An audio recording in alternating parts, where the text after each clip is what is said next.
को यहाँ नगर निकाय के चुनाव है, जिस कारण नेताओं ने मिलकर यह तय किया है कि नगर निकाय के चुनाव के दिन जब सरकारी छुट्टी घोषित है तो फिर विधानसभा भी बंद रहना चाहिए, लोगों को नगर निकाय में। नमस्कार, आप देख रहे हैं समाचार हाईलाइट 24। मैं हूं निकिता। आज की बड़ी खबर झारखंड की राजनीति और विकास से जुड़ी है। राज्य की राजधानी रांची में आज से झारखंड विधानसभा का बजट सत्र शुरू हो गया है। यह सत्र कई मायनों में खास माना जा रहा है, क्योंकि इसी दौरान पेश होगा राज्य का बहुप्रतीक्षित आबुआ बजट, जिस पर आम जनता से लेकर विपक्ष तक की नजरें टिकी हुई हैं। विधानसभा में आज से बजट सत्र की औपचारिक शुरुआत हुई।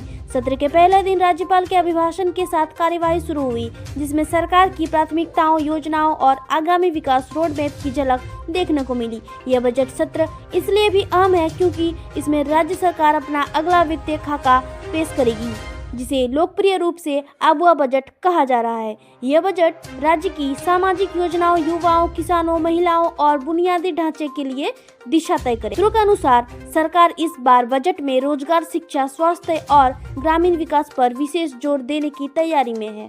साथ ही कई नई योजनाओं और पुरानी योजनाओं के विस्तार की भी घोषणा संभव है।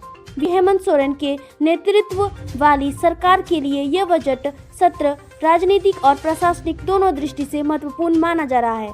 विपक्ष पहले ही महंगाई, बेरोजगारी और कानून व्यवस्था जैसे मुद्दों पर सरकार को घेरने की तैयारी में है। सत्र के दौरान तीखी बहस, सवाल जवाब और नीतिगत चर्चाएं देखने को मिल सकती हैं। वहीं सरकार विकास योजनाओं और वित्तीय प्रबंधन को अपनी बड़ी उपलब्धि के रूप में पेश करने की रणनीति बना रही है की जाएगी और माना जा रहा है कि बजट में राज्य की अर्थव्यवस्था को गति देने, निवेश आकर्षित और सामाजिक सुरक्षा योजनाओं को मजबूत करने पर खास ध्यान रहेगा। झारखंड विधानसभा का यह बजट सत्र आने वाले साल की नीतियों और योजनाओं की दिशा तय करेगा। अब सभी की नजरें इस बात पर टिकी हैं कि आबुआ बजट में आम जनता के लिए क्या खास घोषणाएं होती हैं। फिलहाल के लिए इतना ही। अपडेट्स के लिए जुड़े रहिए समाचार हाईलाइट 24 के साथ। नमस्कार। कि विधानसभा 18 तारीख से प्रारंभ है और बीच में होली भी है और होली की एक लंबी छुट्टी है। 23 फरवरी के बाद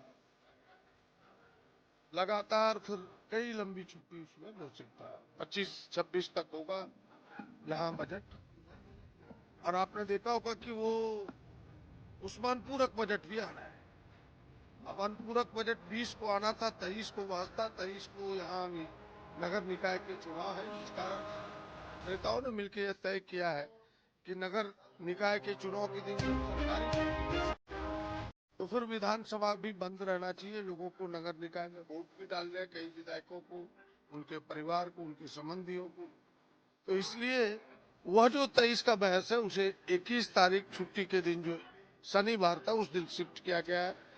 कार्यसूची में इतना ही परिवर्तन हुआ है और कल इस पर कार्य मंत्रणा पर इस पर मुहर लगेगी। नहीं, यहाँ एजेंडे पर नहीं, यहाँ कोई एजेंडा का चर्चा तो नहीं कर सकते। कल फिर एजेंडा सामने आएगा कि कौन से शीर्ष बनेगा जिस पर सरकार अनुदान की मांगे रखेगी, कौन से विभाग गिलोटिन में जाएगा। ये सारी कार्य मंत्रणा में कल आएगा, तब स्पष्ट हो पाएगा कि किस दिन कौन सा डिमांड है, कौन सा गिलोटिन है। आज